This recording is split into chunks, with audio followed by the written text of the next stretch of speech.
wa dini aliyehoji hayupo wala kukemea. Juzi Tundu Lissu anasema habari ya uasi kwenye Taifa.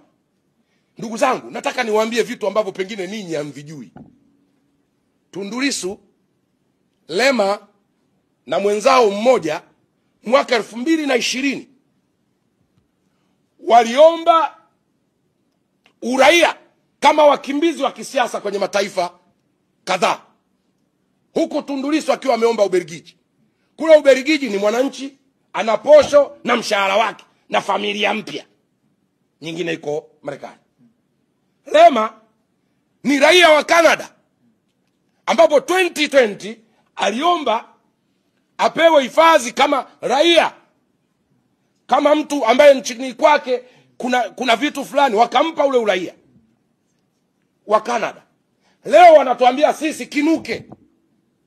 Alafu mimi na mwanangu Ronaldo tunafanyaje Canada hatukujui? Wewe utakwenda wapi na mtoto wako Ubelgiji wanakujua? Hawa ndio watu wanataka sisi tupigane tuuane ili wao waende kwao, maana tuseme lugha hiyo. Lakini maneno haya hajatokea kiongozi wa dini hata mmoja wa kukemea. Sasa katika kitabu cha Samuel wa kwanza ile sura ya 15, Biblia inasema kuasi ni kama dhambi ya uchawi na ukaidi ni kama ukafiri na vinyago.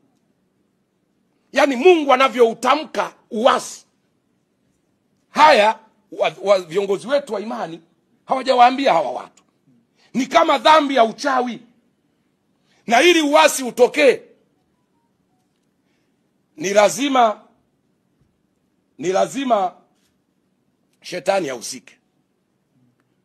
Unaona hata kwenye bustani ya Edeni, kabla uasi hujatokea, alitumwa nyoka kwanza kupiga stori na yule mwanamke. Hapa kuna nyoka. Huyu Tundu Lissu ni nyoka wa kwenye bustani ya Edeni. Ni nyoka. Ndiye anapenyeza maneno sisi tufarakane. Yeye aende kwao Ubelgiji. Kwa hiyo uasi unaambatana na kiburi. Na ili sasa ufanyike ni lazima kinywa kitumike. Kinywa chake kimenena maneno ambayo yanahatarisha amani ya taifa letu. Lakini ukisoma katika kitabu cha Isaya, nawaambia viongozi wangu wa dini, haya ndio wanapaswa kutumia. Kitabu cha Isaya ile sura ya kwanza na ule mstari wa 20 anasema, lakini mkikataa na kuasi mtaangamizwa kwa upanga, maana kinywa cha Bwana kimenena haya. Kwa hiyo kuasi adhabu zake ziko mpaka kwenye Biblia. Kwenye kitabu cha Ufunuo Mungu anasema na walioasi Mungu aliwafunga, wengine shimoni, wengine vifungoni. Sasa tujiulize maswali. Tunazo magereza kwa sababu gani? Tubomoe magereza basi. Kwa nini mmoja aachiwe? Kwa nini leo viongozi wetu wasitoke na tamko wakasema wafungwa wote waachiwe? Wanasema mmoja. Mnaelewa maana ya uasi? Uasi ni uhaini. Maana yake unaweza kufanya chochote kwa hiyo serikali. Unaweza uko tayari kwa lolote. Ndio maana wakati mkubwa anasema tunaasi, yule mdogo wa Arusha anasema kitanuka. Kitanukaje?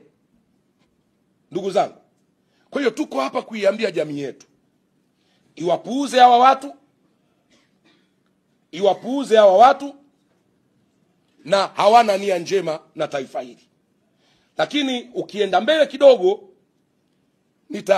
nitawakumbusha viongozi wangu wa dini, kwa sababu sisi tunawapenda. Na bahati nzuri mimi ni Mkristo. Mimi ni Mkristo, ndio dini yangu.